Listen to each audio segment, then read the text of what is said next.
Welcome to Shatter. Support the channel by liking, commenting, and subscribing. I promise even more interesting stories. She said it with her back turned to me. Her voice was calm, almost bored, like she was reading a weather report. You'll get intimacy when I feel like it. Then she glanced over her shoulder, gave me a half smirk, and went right back to scrolling through her phone like I was some background noise she hadn't figured out how to mute yet. I just stood there, still, quiet. 3 seconds passed. Then I smiled. Not out of amusement, not out of sarcasm, but the kind of smile you give when a blurry picture finally snaps into focus. Because in that moment, something snapped. Quietly, cleanly, like a rope giving way after years of strain. It wasn't just the sentence. It was what it represented. A truth she'd been living, and I'd been denying. She thought I'd stay no matter what. That night, I didn't yell. I didn't ask her what she meant. I didn't even try to argue. I walked past her, poured a glass of water, and sat on the couch. But my mind was already moving. She thought she was negotiating from a place of power, but she didn't realize the game had just ended. I went to bed before her. No goodnight. No eye contact. Just silence. She came in later, her perfume trailing behind her like some reminder of what used to be. She crawled under the covers, turned away from me, and that was that. Her back had become the new wall between us. I lay there staring at the ceiling, and for the first time in a long time, I wasn't feeling pain. I wasn't hurt. I wasn't confused. I was calculating. Looking back, the signs had been there for months. Maybe years. The excuses. The distance. The sudden loss of touch. The quiet corrections every time I reached out for something that used to be mutual. Affection, time, attention. She used to laugh at my jokes. Now she looked annoyed before I even opened my mouth. She used to send little messages during the day. Now I couldn't remember the last time she asked me how I was really doing. I had blamed stress, work, cycles, anything but the truth. But now I saw it clearly. This wasn't a slump. This was a slow, deliberate shift. And the woman lying next to me wasn't confused. She was calculated. She thought I was too loyal to leave, too quiet to be dangerous. She thought intimacy was hers to grant on her schedule, like a subscription I hadn't paid for. So I decided something. She would never feel intimacy from me again. Not because I would take it by force. Not because I'd beg or threaten or manipulate. But because I would disappear. Quietly. Strategically. And by the time she realized I was gone, I'd be too far away to reach. She didn't know it yet, but tonight was the last night I ever chased her. And tomorrow? Tomorrow, the unraveling would begin. She didn't notice the shift. Not right away. The next morning, I woke up earlier than usual. No reason. Just couldn't stand the stale silence of our mornings anymore. The way she walked into the kitchen without a word, eyes sliding past me like I was just another chair at the table. So I left before she even got out of bed. Drove to a nearby cafe, sipped my coffee in the car, and just sat. Breathing. Thinking. For the first time in months, it felt like my time belonged to me again. When I got home that evening, she was already in her robe, curled up on the couch with a glass of wine and a show I didn't recognize. Something she'd never watch with me, but now binged alone like it was her new religion. "You're late," she said without looking up. I didn't answer right away. Just set my keys down, washed my hands, and cleaned up the takeout boxes she'd left behind. "Didn't realize I was on a schedule," I said eventually. That got her attention. She glanced over. Curious. Not angry. Not defensive. Curious. Like I'd just broken a pattern she didn't think I had the nerve to break. I stayed calm. I stayed distant. She asked if everything was okay. I told her I felt better than I had in a long time. She didn't respond. Just nodded, like she didn't know whether to believe me or feel threatened by it. That was the first flicker. A crack in the armor. The next few days, I kept the pattern going. Quiet. Focused. Detached. I answered her questions when necessary. Helped around the house. Paid the bills. But I stopped being available. Emotionally. Physically. Mentally. No more reaching for her in bed. No more checking in during the day. No more asking if she needed anything before I went to the store. I wasn't cruel. I was invisible. And that silence? It started to echo.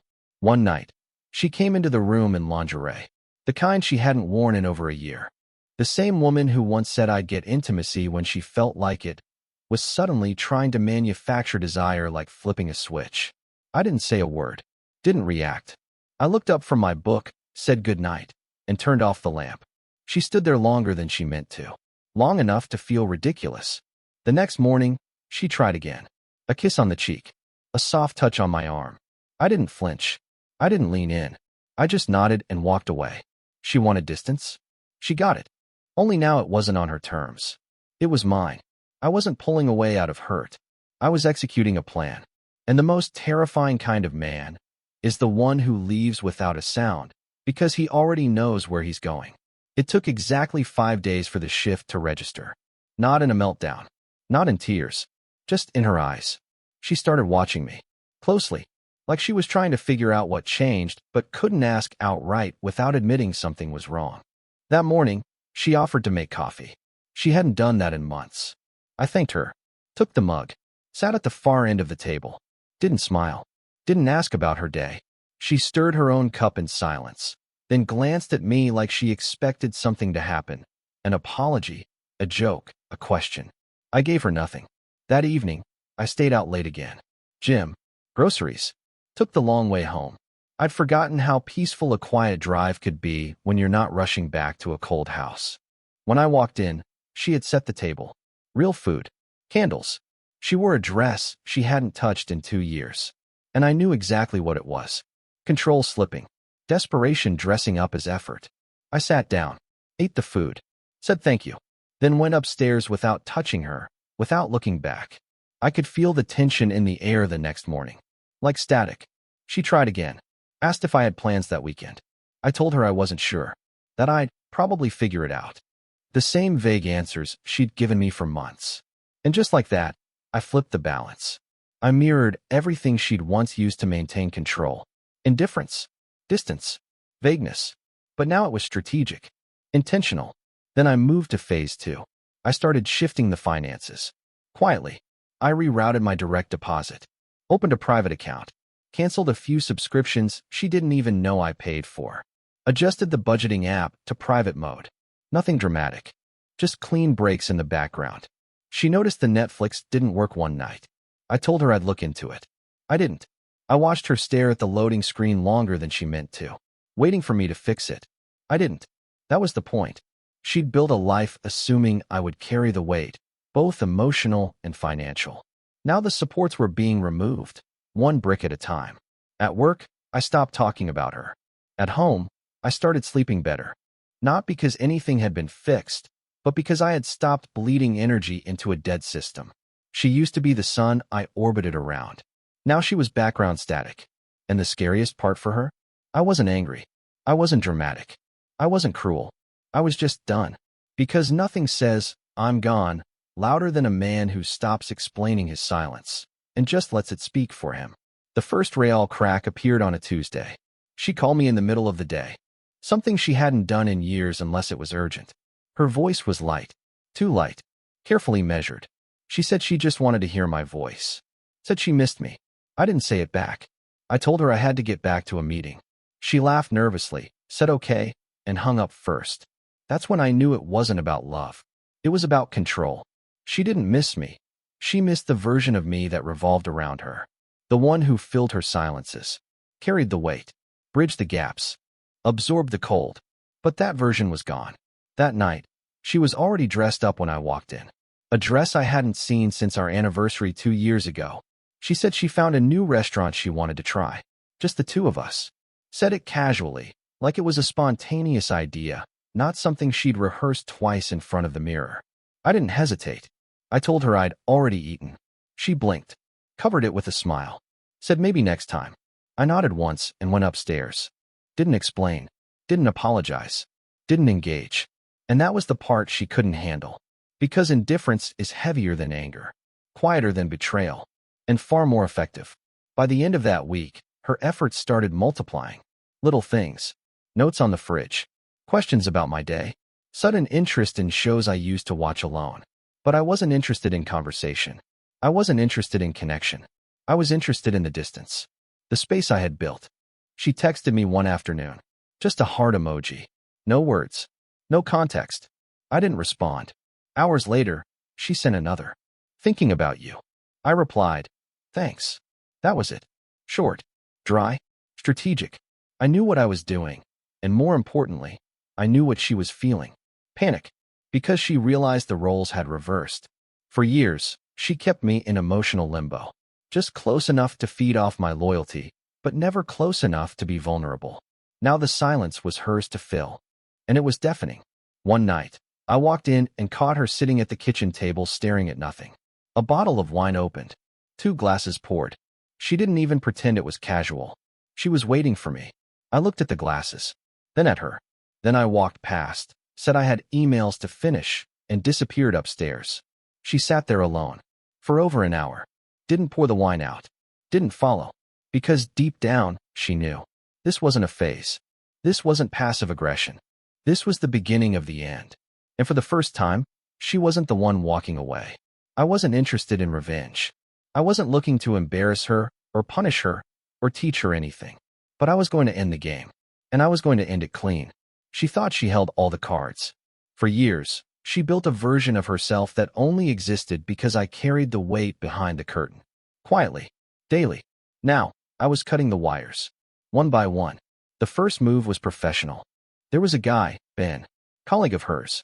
Too friendly. Too available. The kind of man who always found a way to touch her arm when he laughed or send funny texts late at night. She said he was harmless. That I was being paranoid. I wasn't. So I looked deeper. Quietly. Ben had a problem. He was careless. Too many open tabs. Too many photos saved where they shouldn't be. Too many digital footprints left behind. And one day, while she left her work laptop open on the kitchen counter, I found exactly what I needed. Just enough. Not to confront. To observe. She hadn't slept with him. Yet. But she had confided in him. Too much. She'd used words like lonely, unappreciated, trapped. The same woman who'd told me I'd get intimacy when she felt like it was out there painting herself as some victim in a loveless home. It wasn't cheating. It was pre-cheating. So I copied what I needed and let the silence build.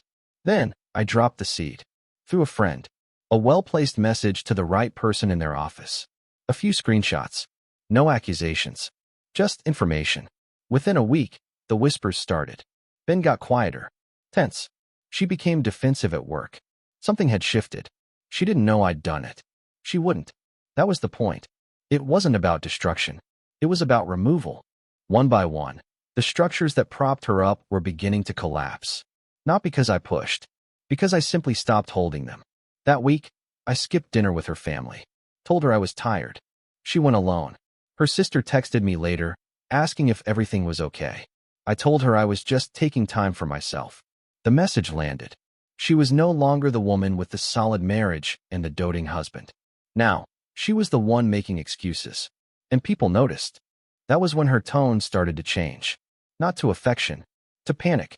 She started suggesting we take a weekend trip. Said we could reconnect. I told her I was busy. And the way she flinched at that word told me everything. She was used to being the one who chose when we connected. When we talked. When we touched. But now the schedule wasn't hers. She was no longer the gatekeeper.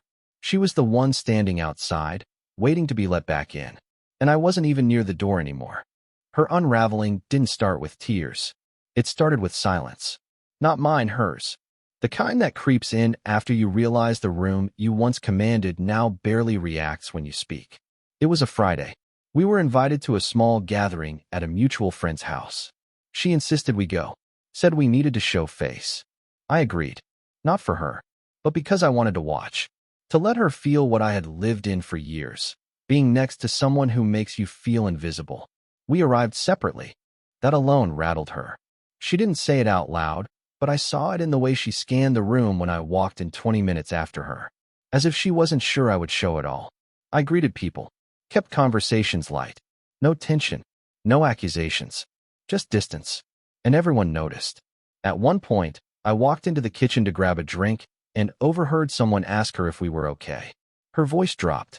She laughed nervously. Said we were going through a weird patch. That I'd been distant lately. Then came the comment that stuck with me. One of the women, someone from her work, tilted her head and said, "You really thought no one would notice?" It wasn't cruel. It was matter of fact. A truth laid bare in a casual tone. And in that moment, I saw something shift in her posture. For the first time, she looked like someone who didn't know where the floor was anymore. That night, She barely spoke in the car. I didn't fill the silence. I didn't ask her what was wrong. She sat there, scrolling through her phone like the answers might be hiding between texts and stories she didn't want to post anymore.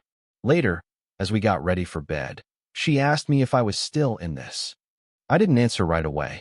I just looked at her, and I let the pause stretch long enough for the question to feel like a burden she couldn't place back in the box. Then I said something simple. I'm where I've always been. She didn't respond, because she knew that wasn't true.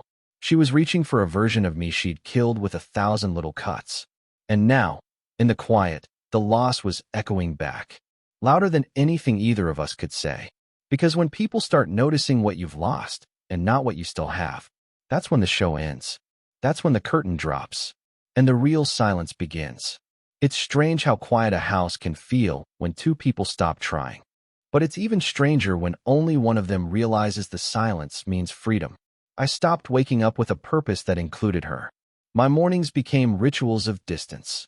Coffee alone, car engine warming up before sunrise, gym before work, no trace of conversation. She still tried. Soft questions over toast. Mentions of upcoming weekends.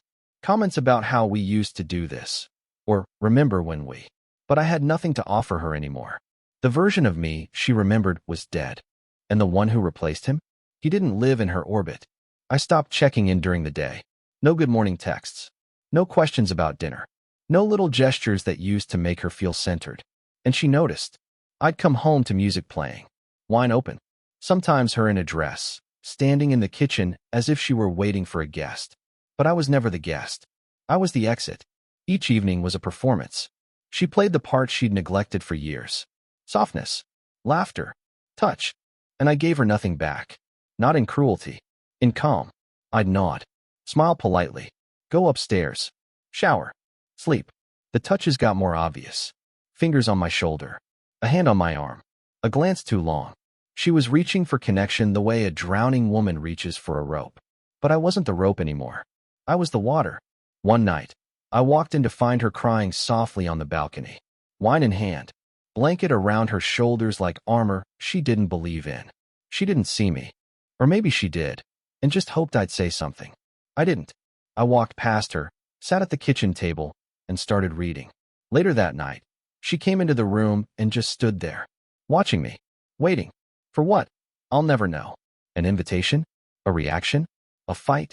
I gave her none of those. Because the man who used to beg for her attention had finally figured out the truth. She was never unreachable. I just kept handing her the map. Now she was lost. And I wasn't offering directions. I was simply watching her wander through a maze she built with her own choices, while I walked straight through the exit. And that's what scared her the most. Not that I was gone, but that she couldn't follow. She finally broke the pattern. After weeks of silence, subtle tests, and failed performances, she stepped into the room one night with intent. No makeup, no pose, no wine glass in her hand. Just her. Raw, unsure, unarmed. She asked if we could talk. I didn't move. I just closed my laptop and looked at her. Her eyes were glassy, like she'd been building courage all day and it was already slipping away. She started slow. Said she missed me. Said she knew something was wrong. Then she reached for nostalgia. Reminded me of when we first met. Of the vacations. The laughter. The moments when we were close. She said she wanted to fix it. That she didn't know how things had gotten so distant. But she wanted us back. It was the performance she thought would land the final hit. But it came too late. Because by the time someone finally reaches for you with sincerity, after months of indifference, you no longer feel flattered. You feel bored. She kept speaking. She used the word "we" too many times. Like it still existed. Like she hadn't spent the last year untying that word thread by thread. Then came the tears. Soft at first. Like she wasn't sure she was allowed to cry. Then louder. Messier. Uncontrolled. She was begging without using the word. But I wasn't angry. I wasn't cold. I was still.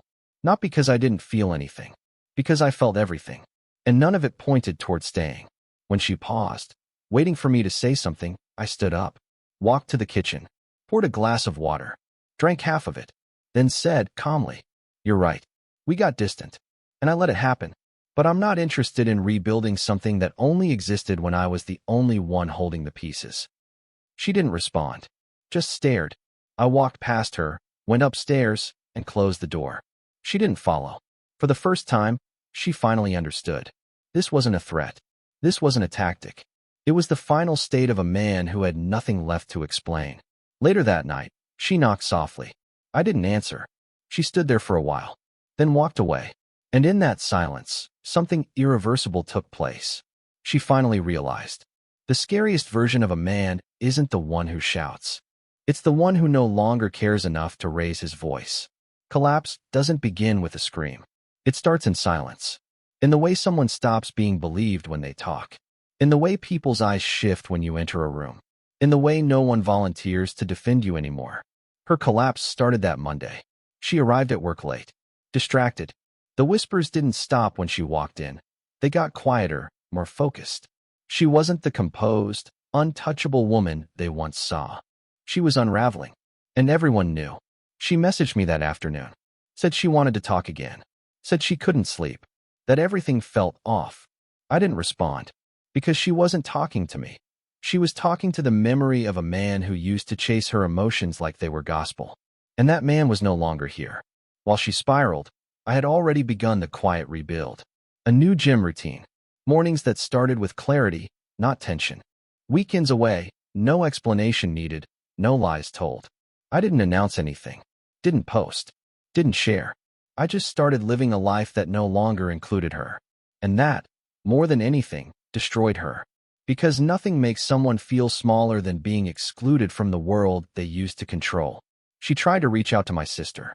Tried to ask mutual friends what was going on with me. She wasn't looking for updates. She was looking for proof that I was still hurting. That I hadn't really moved on. But what she found? Silence. No one had anything to say. Because the story she used to script wasn't hers to direct anymore.